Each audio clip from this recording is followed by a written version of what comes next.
Okay, good morning, everyone. It's right at 10, so we're going to go ahead and get started. It's always an incredible opportunity to be in front of the residents of the Ark and share good communications about this organization. We have a great story to tell, so I appreciate you all turning out after a holiday and a college national championship and everything else for 10 o'clock. So we really appreciate it, and it was nice seeing Indiana win the first one in their history and kind of get some new blood in there, so that's great. If we could, we're going to record this session, so if everyone, would you mind silencing your cell phones as we speak and go through the slides? I think that'll help with the recording, and then what we're going to do is go through the slide deck, and the director's dialogues. Well, first of all, can you hear me okay in the back? I'm trying to use the stationary mic. Okay. Director's dialogues are a little different than a town hall, but they're really to get to know the departments, the organization, how the departments work, the individuals in the various departments. So we're going to share a little bit about the administrative offices, the organization, the structure, the board, and some of our strategic plans for the future. And it'll take us probably about 45 minutes, and then we'll have a Q&A at the end. And at the end, when we do, we'll use the microphone for questions and answers. That way it picks it up in the recording. So I know most of y'all have met Emily Morehouse Esquivel in the back. She's going to help with the presentation today. And as we kind of get started, there's quite a few slides, but a lot of them are photos, so we'll move through them relatively quickly. And Emily, if you don't mind starting with the lights to dim them, and we will get started with the presentation. So again, we're going to kind of kick it off with a little bit of introduction and backgrounds, and we're going to start that with Emily. She's going to talk a little bit about herself and some of the key influences. You want the station? Yes. Can y'all hear me okay? Great. No? Okay, louder, is that better? Okay, I'll try to keep up with my volume. Oops, wrong way. So this is me. I'm Emily Morehouse Esquivel, as Steve said. I have been here at the Ark for about 4.5 years, since September 2021. And I married my husband, Vince, in October of 2023. He is currently in school to be a radiology technologist, and he's set to graduate this May, which we're super excited about. And then we also have our son, Munster. We adopted him from a rescue in 2020, and he's about 10 years old, and he's the light of our lives. And so I have my key influences here. I grew up with my mom's parents, my grandparents, just down the road from us, and so we spent a lot of time with them, and they influenced me a lot just growing up around them. My grandpa, he served in the Army and the Air Force, and he retired as a tech sergeant. And while he was away, my grandma raised 4 girls, one of them, of course, being my mom, and she acted as my grandpa's caregiver until his passing almost 5 years ago. And then you might recognize my mom. She is on the bottom right hand with me. Her name's Teresa, and she works in the design studio for a little over 3 years. So I did work here first. I brought her here. And then I also, of course, have my dad pictured. I look like him and not my mom, so our resemblance is a little hard to tell. But all of them have taught me how to show care for others and have a strong work ethic. And then a little bit more about me. I grew up in Floresville, Texas, which, if you don't know, is a small town southeast of here. And I played alto saxophone from middle school through high school. I do still have it in my closet. I would probably have to relearn how to play it, though. I graduated from the University of North Texas in 2016, with a Bachelor of Science in Sociology with a minor in Nonprofit Management. And before coming to the Ark, I worked in various hospitality positions, and then I also worked at Meals on Wheels San Antonio for almost 3 years as a coordinator of volunteers. And back to Steve. Thank you. How about a round for Emily? Emily's amazing and incredible blessing here, almost 5 years So sociology comes into play with the population we serve, and also nonprofit management. We're elevating Emily as she grows with the organization, and just a really beautiful spirit here. Similarly, just a few key influencers and backgrounds with myself. Of course, my parents grew up in Lubbock in West Texas, born in Portales, New Mexico. For any of you that have ever been through Clovis area and parts of New Mexico, Cannon Air Force Base, and if I can go the right way. Similarly to Emily, my grandparents were big influences as well. Spent most summers with them out on a farm with livestock and farming and ranching. And my dad kind of left the picture when I was about 6. So my mom raised 3 boys on a secretary's salary and did a great job, tough time. One set of my grandparents, she lived to be 102. So I'm hoping I have the genes on that side of the family. On that side was 98, my granddad, but the other side in the mid-80s, I fear, if I get the thing right. Also, I mentioned growing up out in Lubbock, very flat, a lot of beautiful people out there, but not so much on the geography. And what got me out of Lubbock was sandstorms. But, I grew up in that area, worked a lot of jobs, even roughnecked in the oil field for a while before I joined the Army. And that does lead me to military service. So did about 3.5 years active duty, stationed at Schofield Barracks for 3 years, and primary, I know a lot of you have been through that area, but also traveled through Korea, Japan, Hokkaido, and Kyushu, and then some of y'all might remember Panama and the Jungle Operations School. The pictures are dark because it rained all the time in Panama. My camera got wet, and it's the best the pictures would turn out. But great experience in the military, and of course that allowed me to go to college. Went to University of Texas at Dallas and got a business and accounting degree, and then went on to University of North Texas a few years before Emily, and I got a master's there in studies in aging and healthcare administration. So beautiful experience, both military and educationally. And that kind of led me into senior living. Emily mentioned she had experiences with her grandparents in healthcare. Many of us have. I had grandparents that had stayed in a nursing home, especially my granddad in rural New Mexico and Texas, and it was not a good experience. So many of us learned what we could do better if we got into the field ourselves, and that was part of my inspiration to go to grad school and get into healthcare administration, specifically senior living. So down here at the bottom, I worked in Dallas-Fort Worth area, Corpus Christi. Down here on the bottom left was a high-rise in Corpus Christi called Trinity Towers. Also on the bottom right is I went to North Carolina for a couple of years and ran a nonprofit out there. It was a large nursing home, about 200 beds, and then we built a big assisted living while I was there. Tried to reposition the organization more toward independent living, which they now have today. But great experiences, and along the way you pick up experiences and occurrences you don't really expect, but we did have a direct hit on Hurricane Floyd on the community. I'm right there at the Cape Fear coast, as they say, so 1 mile from the ocean, and Category 3 hit, and we were advised not to evacuate because of our status and so many highly acute residents. So we actually sheltered about 200 more than our capacity because we brought in people from the local neighborhoods that had to be on oxygen, needed to be have oversight, needed medical attention. So we got an award for the emergency planning task force in that area. So hurricane also happens in your personal life. So it's my kids. I'm building on the hurricane theme. Get it? So this is more of a modern picture, but Lindsay and Alex, they're both about 28 and 29 now. And we lost their mom to cancer when she was about 55. So I've been Mr. Mom and Mr. Dad for many years. And then we also have Apollo and Luna. We got them about the time that all happened. So they're about 10 years old, but beautiful family members.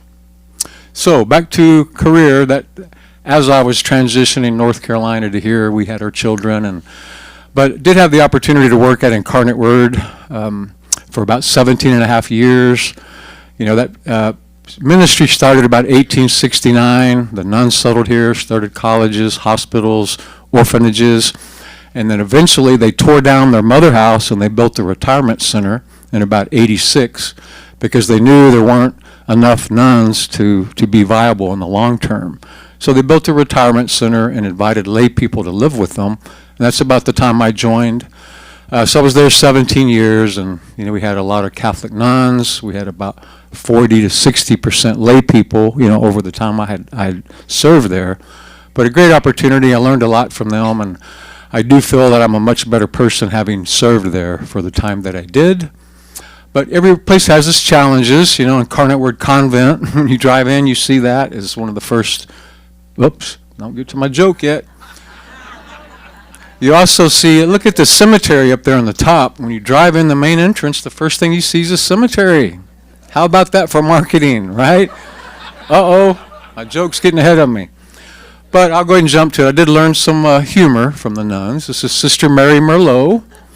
I also knew Sister Catherine Cabernet, Sister Zeb Zinfandel. I spent a lot of times with many of them.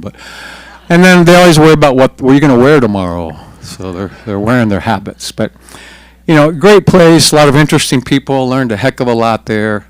And it helped prepare me for what I think is the pinnacle of my career is the ARC. Joined here in May of 2018, coming up on 8 years. Well, that joke just wants to keep giving, doesn't it? So as we move into the ARC, we're going to talk I'm going to break it up and give it to Emily. She's going to talk about the administrative offices and then carry us a little bit through the organizational structure. And then I'll take it from there. We'll talk a little bit about the board and their roles. Thank you.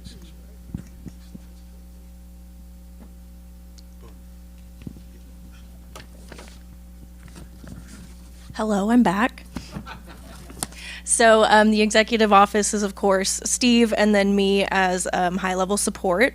And a little bit about more information about my duties. So I do work as a liaison to the board of directors. I coordinate all board and most committee meetings. I draft minutes for the board and several committees, meeting support, and I ensure the new board members receive the needed and necessary background information to serve the ARC.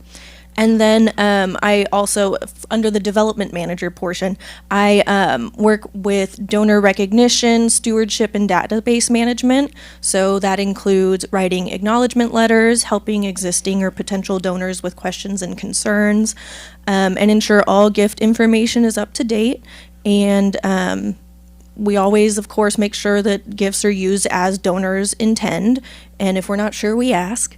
And I pull reports of donations when asked by either Anna or other departments. And so I also do strategic plan tracking. So several years ago, the board approved a strategic plan. And so we track those with different metrics. And we also have 5 developmental work groups. And Steve will go into more detail about that a little later. But what I do is I put together a report for each board meeting for the board to see how we're doing, and they can ask questions or give comments and feedback as needed. And then also after each board meeting, those reports are put out for residents to view if they like. So they're available in the library and on the resident portal. And so I meet with, to make sure we have all the needed information, I meet with finance, HR, and all of the executive sponsors of each work group to prepare those reports. And then, of course, I assist with Steve's, wrong way. I assist with Steve's schedule, like I said, meeting support, and then, of course, duties as assigned. And so on to the organizational structure. So we have Debbie, who is our COO, and she has 4 departments reporting to her. That's dining services, healthcare, housekeeping, and resident services, with Lori as our new director of resident services.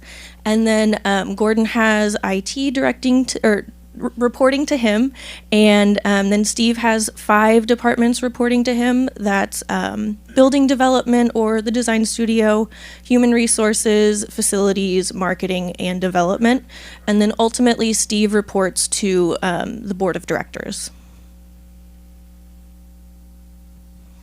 And back to Steve. Thank you, Emily, and great job. She's incredible, especially with our strategic plan tracking and the metrics that we develop is pretty amazing. One thing I wanted to add to this group is the average tenure of our leadership team is 7.2 years. And we've done a really good job. We'll talk about strategic planning a little later, but organizationally, our average tenure is about 6 years of all employees, about 385 employees, and we have kept our turnover at about 38%. Our goal has been 40% or under, but we've been under that for several years. So very excited about that progress. So a little bit about the board of directors. This is the current slate of directors. We currently have 15 board members. So there's 11 non-resident and 4 resident board members. Per the guidelines and bylaws, we could have 19 total. That would be 15 non-resident and 4 residents. But currently, highly representation, different areas of expertise, military, business, fundraising, estate law, different types of legal experience, education, and so we got a really good diverse group of board members. Again, right now it's about 27% residents, so that's good engagement and representation. Most organizations might have 1, maybe 2, but they really have this kind of residents involved in governance. They do serve 3-year terms, and again, the different areas. Our nominating committee uses a matrix of skills that they use to try to determine what skill sets do we need on the board and what should be added, so they're always recruiting new board members. So board subcommittees that feed into the board meetings. Of course, we have the development committee and fundraising, finance committee, healthcare committee, and all these meet prior to the board meeting. Nominating, where again, if you do think of good, strong board members that might serve the ARC well, please bring their name forward and we'll submit them on to General Warren Patterson. Strategic Planning and Policy Committee is very active, and that's currently chaired by Colonel Rick Wright. He's in his 2nd term as a resident board member, so he can chair one of the committees. But there's been a lot of great work in that area. And again, Marketing Committee. So these are all board at work and different committees. And a little bit about the organizational structure. We have 2 foundations primarily. The Residence Foundation that was created in about 1982.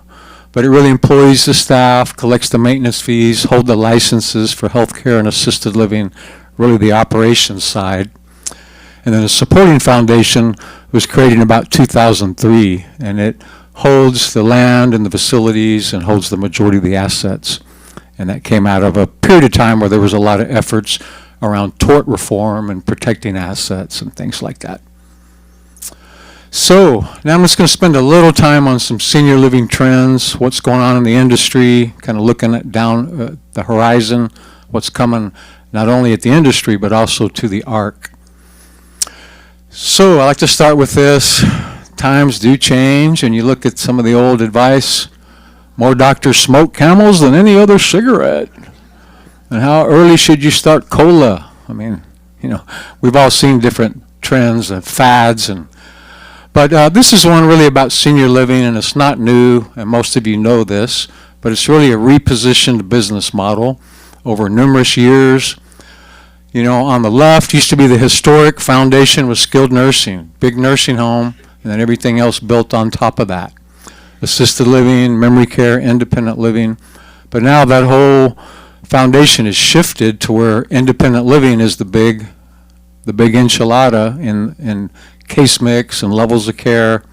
And then you have assisted living, memory care, and skilled nursing is way up there at the top, a little sliver. And I'll share a little more about that as we go through the presentation. But this has impacted a lot of folks, especially long traditional providers that have been in this field since the 20s, 30s, 50s, 80s. They were built on that other model. So folks are trying to reposition, and a lot of it's financial, regulatory, legal liability, labor, really hard to find good people. So that's one big trend. And this, I'm not going to go into this in detail. This slides will be in the library and on the portal, so you might need some late night reading material. But it shows a little bit about where are all these 1,900 life plan communities across the nation. Kind of shows where they're concentrated, pockets of areas. This shows what are the different types of services, and the far right shows how many of them are not-for-profit. Some care delivery systems are better served nonprofit, and you'll kind of see why and where.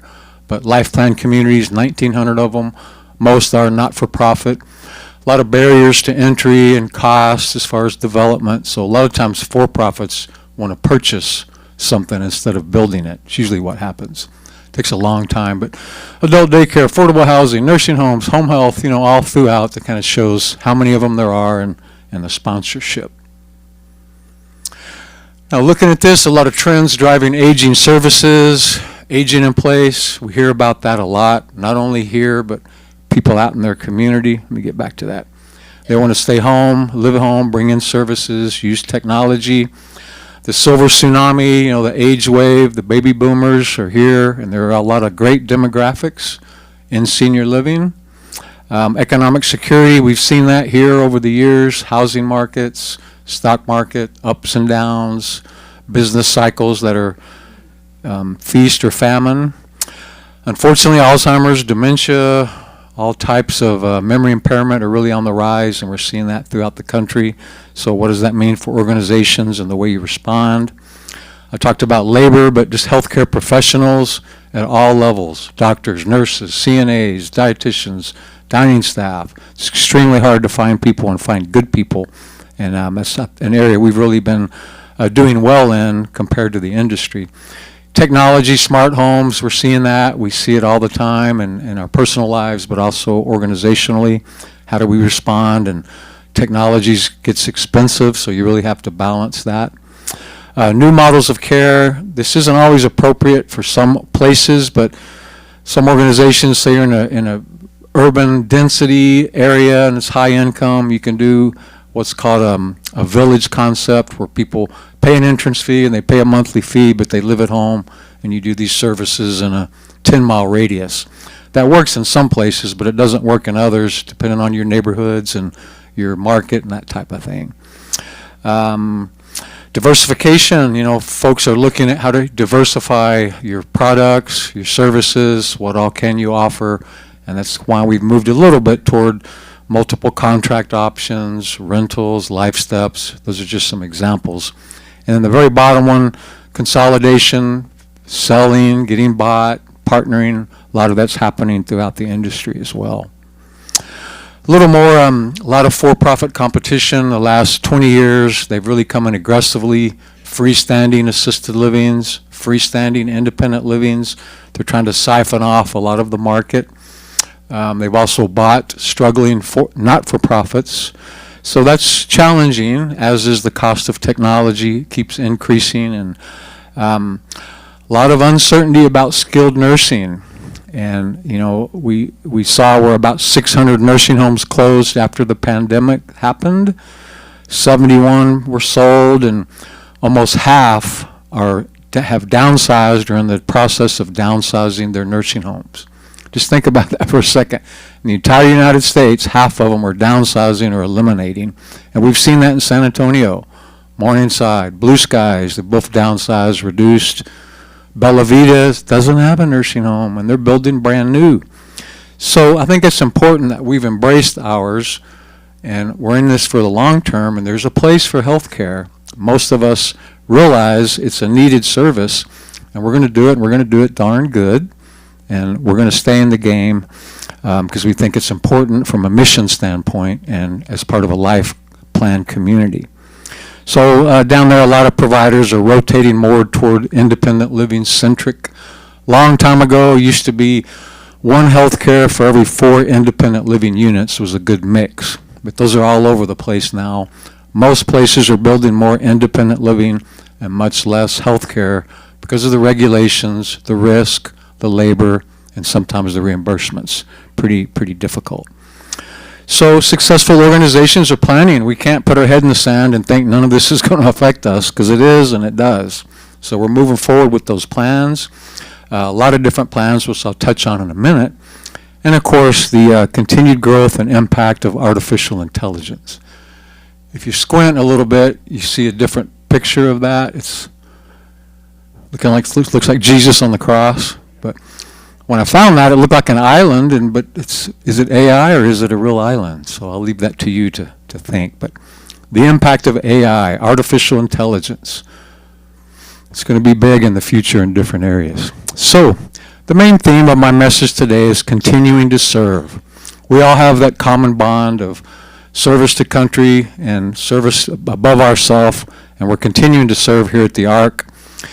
Those trends, everything that's happening, we have a very robust strategic plan that we developed. This was done in concert with residents, board members, and staff, and we're in about our third year. But great mission, strategies, outcomes, and we measure these. You may see them in the library. Every time we have a board meeting, we put out strategic plan metrics. We look at financial results, occupancy, quality of care, resident satisfaction, employee turnover, on and on and on. So this helps us prepare for what's coming next and make sure that we're ready. And 5 key areas out of the strategic plan is what we call the developmental work groups: resident satisfaction, well-being, community engagement, philanthropic and community culture, repositioning, continuum of care, and ARC Fit, which is technology, facilities, innovation. So I was going to hit a few highlights on this. This committee is going to take the Holleran survey, and we're going to roll out the action plan through this resident satisfaction and well-being survey. Debbie and team are preparing that. There will be meeting and rolling out the first with the committee, and then the plan starts February 1st. And it's in these key areas of dining, finance, communication, ways to be heard, visibility, the things that we heard in the resident survey. So that'll be coordinated through Debbie and Lori in the resident satisfaction survey, which committee, which also has residents as part of that. So that'll be rolling out. And in addition to the Holleran survey, that group had already, for the last 2 years, been conducting targeted surveys in different departments and then creating action plans based on that. And that'll continue once the Holleran survey gets launched, and they'll resume that at the appropriate point in time. So that's been very helpful to target. We did facilities, we've done finance, we've done different areas.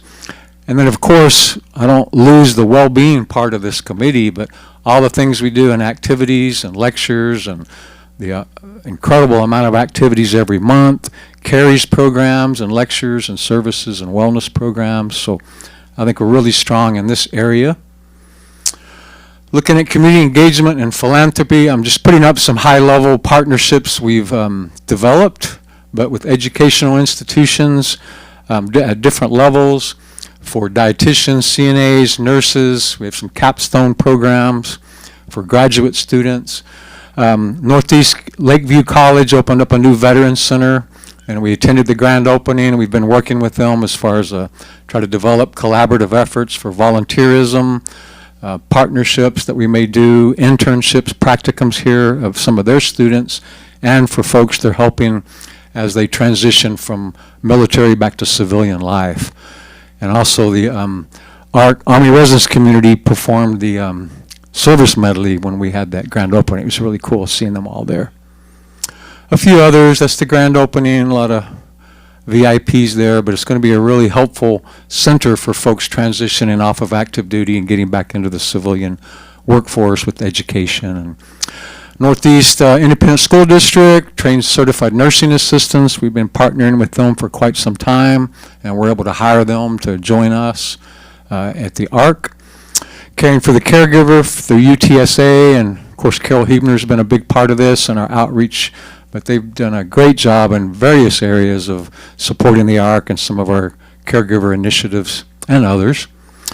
And again, cultural philanthropy is part of that particular strategic goal, but we look at the ways that we try to advance philanthropy through the different areas of gifts, and some resident-sponsored, resident-driven, some more organizationally. And they're just kind of looking at our success over the past several years. You kind of see the philanthropy over the years, and last year we were just under $1 million, and of course raising money for various areas, and a good head start on the healthcare capital campaign that we are working on as well. So again, volunteerism and giving back. This community is one that does continue to serve and gives. A lot of volunteerism. We're typically at around 30,000 hours a year. Smith Fund, I want to thank everyone. This year was a record and incredible. We raised $593,000 for the Smith Fund, and that was about the average check to the employees, benefiting almost 380. And Kiwanis, this past year, over 50 scholarships at $45,000, and there's so many staff members that have benefited from this program and their dependents. And again, I know Mrs. Magruder's not here today, Gloria, but resident council and that leadership's phenomenal with all the street and floor reps and the executive committee. It's a pleasure to work with them all and try to advance, our mission at the ARC. One of the other strategic work groups is repositioning, and this has a lot of topics on it, but really product, pricing, appeal, visibility. We've tried to, again, adopt and respond to changing market needs by offering traditional units and CDP units and rentals and now Life Steps program. So we have something that different folks might want and might be interested in. We have developed branding guidelines. When we put out material, the color and the font and the way it looks is much more professional. Again, emphasis on lifestyle, and you'll see that a lot more in our advertising. And then eligibility, that's been an issue over the years. We've had incremental expansions, which has helped the ARC. But again, we're cognizant of that balance between those we serve and our culture. So again, PR strategies, we're trying to really leveraging more digital, local, nationwide. We've got pockets where military are, and we've located them through targeted marketing. We've got ways to geo-targeting when folks go to other communities. Let's say Emily goes to see Blue Skies. We can serve her with ARC ads as she goes to Blue Skies. But not only there, other places and other military pockets. So we're getting really smart about the way we advertise and really trying to get more resident stories, lifestyle, vibrancy, and raise the visibility of the ARC here locally and also where there are a lot of military pockets. And again, community engagement's a big part of that. The ARC didn't historically do a whole lot of that outside and bringing in outside groups, but we're trying to do that more to raise awareness and to get our word out and our name out and to build relations and friends. So, continuum of care, it's another one of our big strategic plan initiatives, but this group deals with levels of care. What is a life plan community? What do we have available at the ARC? Are there gaps in service that we need to try to fill? Aging in place, how does that fit in? Comprehensive care, as someone moves throughout the community, they may go to healthcare, get rehab, move back to independent living. So a lot of moving parts and a lot of coordination of care to be done in this area. And I also like to touch on phase 2, which is what we look at for healthcare. But I'm really proud of our healthcare team. They're phenomenal. I see Robert Martinez in the back. I don't see Faye, but our director of nurses, I'm telling you, it's extremely hard to keep a 5-star rating as long as we have. Really hard. Really hard. Regulatory, state inspections, staffing. So we've done those. We have great quality measures when they actually care delivery and how that's the outcomes are phenomenal. That's really helped us. Only 14% in Texas are 5-star, and in San Antonio there's only 8 out of 100. So we are getting folks to their highest level of functioning and getting them either home or again to that highest level better than most anywhere, and that's really a phenomenal accomplishment. I think John covered that in one of his healthcare town halls, but it's a lot of information to digest. So phase 2, we are in an extended planning period right now, but we did look at 3 different options, and they're 25 to 39 million to do a total modernization and reposition of the healthcare center. That's a tough ask. So we have completed the schematic design phase, so we're in an extended planning period, trying to strengthen our finances, build some relations with donors. So currently we're created some renderings that they're not quite finished yet, but this is just the first glance. We want to have some renderings we can use as we talk to folks about phase 2, trying to get showers in the restrooms, enhanced resident dignity, more personalized spaces for residents and families to interact. So this is just a rendering, but again, conceptual, bright, airy, good lighting, safety, good accessibility, and better use of some of the spaces. So we'll continue working on this as we organizationally work to improve our financial standing and what we can do for phase 2 in the future.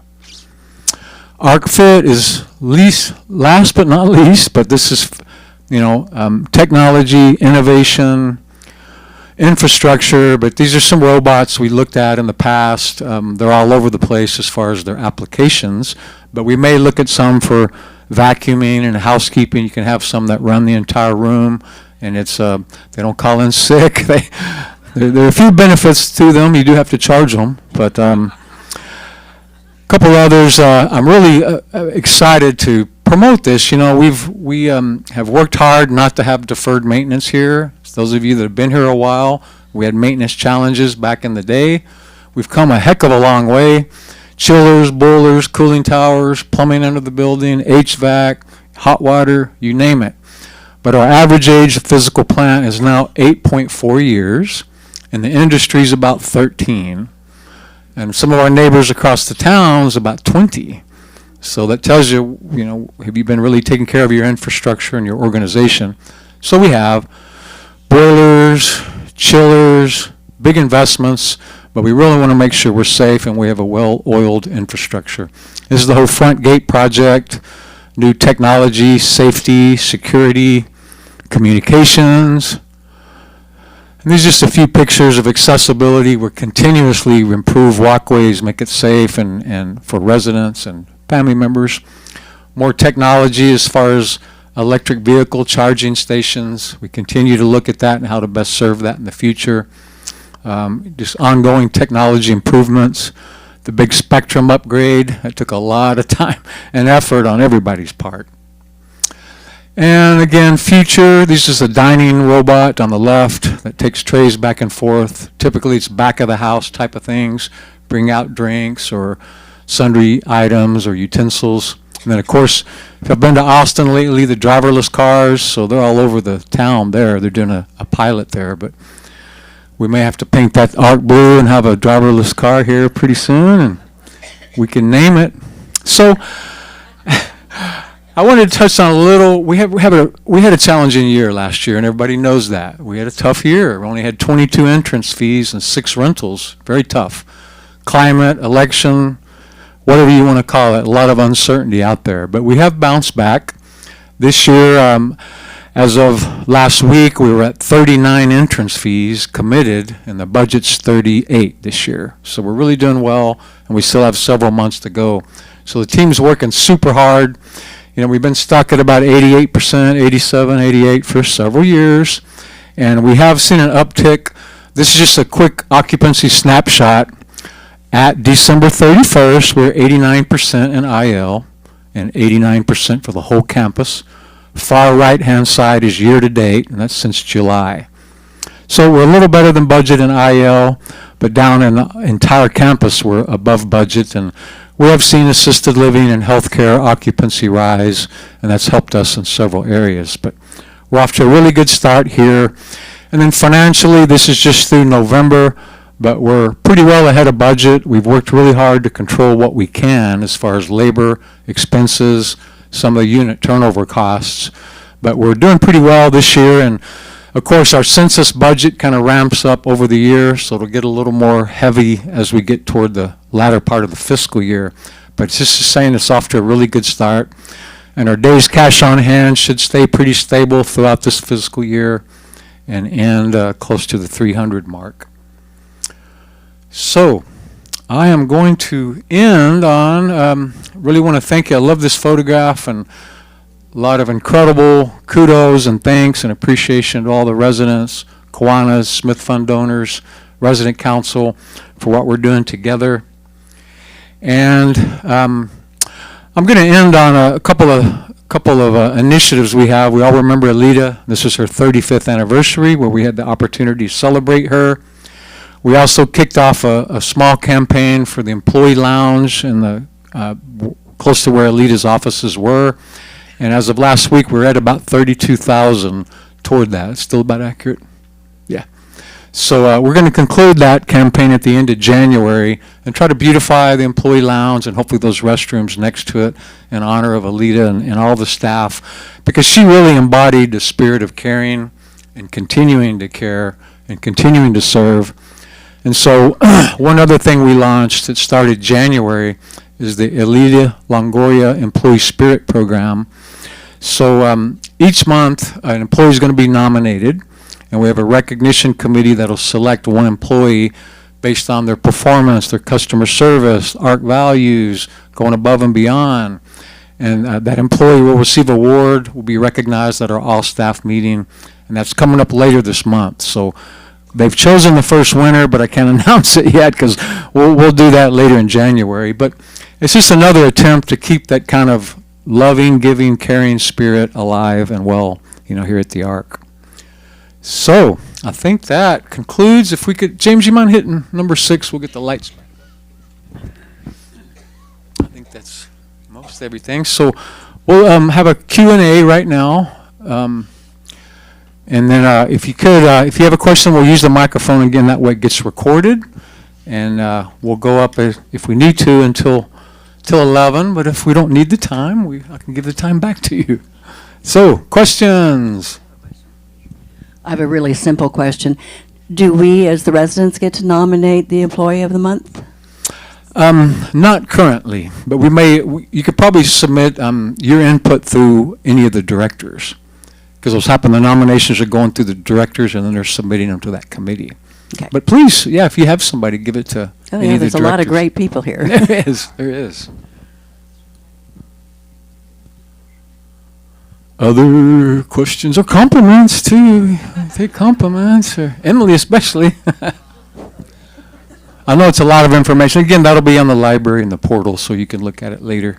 And if you have questions subsequently, you can always email us, and we'll try to get a response out. So, any questions? Wow. Okay, here we go.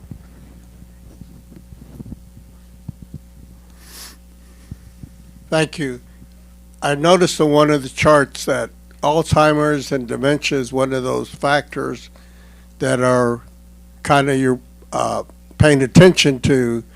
And is that growing among our family here? Are we having to consider more facilities for them? It's a good question. It's really been fairly stable as far as memory care and the demand. We've had the capacity to handle that. I think what I would say is our memory care program is nursing home based, and that's a little unusual. Today, most memory care units are assisted living based. And so that may be something we look at over time. There's pros and cons to both of those, but right now we have a capacity of 18 beds in our memory care area. And of course, others utilize different types of services if they're not in healthcare for assistants, companions, and caregivers. But it is something we have to keep our eye on, and wellness and everything we can do to try to prevent is great, but we also have to respond. So, good question.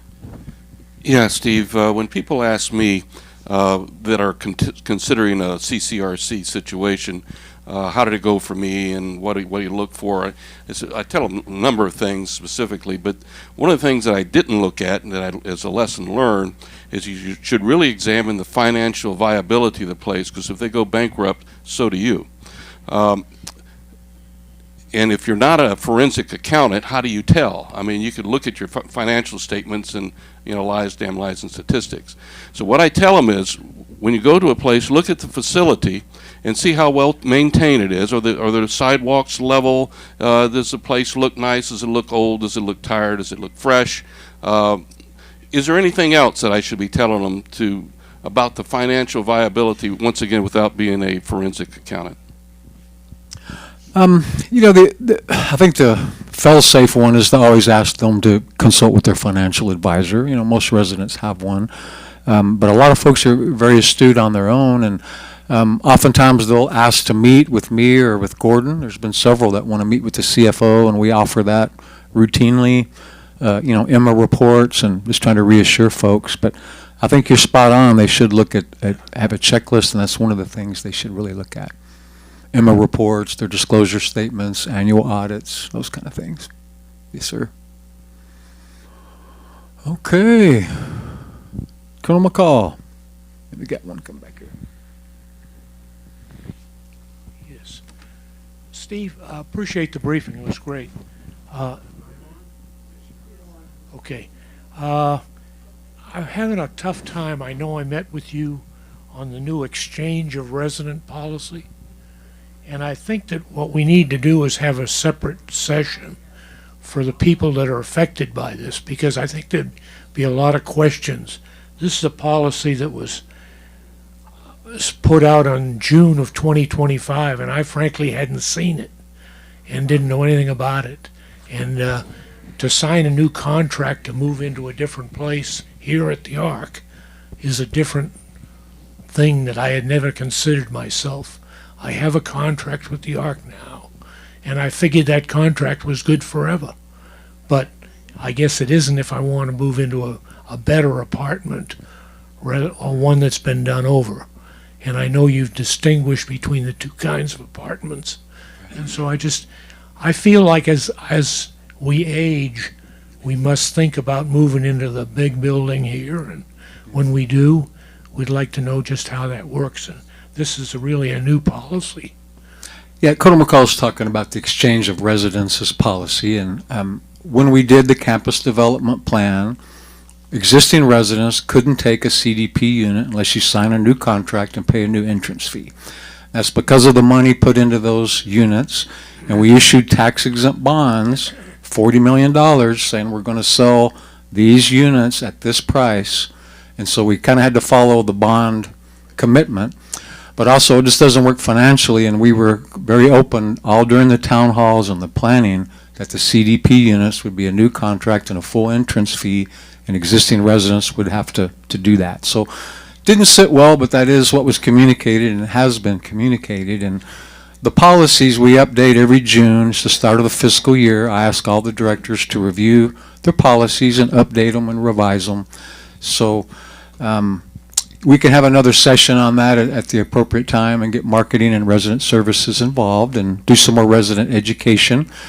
We really try to balance, residents can move to traditionals. We have a compassionate downsizing program. If a resident loses a spouse, we help pay for their move. We waive the transfer fee. We do a lot of things to help assist folks. And residents can always transfer to a traditional unit, but if you're going to transfer from a traditional to a CDP, that's where the challenge is. And it's because we put $250,000 in every one of those units. So that's the rationale behind that. What is a CDP? I'm sorry. It's the campus development plan units that we did when we issued the bonds, and we sometimes traditionals you might put 80,000 to get it ready, maybe a little more, but CDP we put 250 or more thousand into that unit. So we committed to sell them at a certain rate. So note taken, Colonel McCall, appreciate that. Okay, other comments as we wind down? Take a couple more. Yes, back here. She's coming with the microphone. This may date me, but backing up to the first question that was asked down the end there, we call ourselves a non-profit organization. We're talking about bonds, etc. Why don't we call ourselves a not-for-profit organization rather than a non-profit organization? Good comment. Those actually are used interchangeably in the industry, not-for-profit or non-profit, but yeah. All right. Any other? We'll take one more question, then I'll give you all back your morning. One more. Anybody have one? compliment. Okay, well, again, I'm going to stay up here for several minutes if anyone wants to talk in private, as will Emily. We're here to serve, and we really appreciate you being here today. We got a great road ahead of us, and thank you very, very much for your support and our incredible team.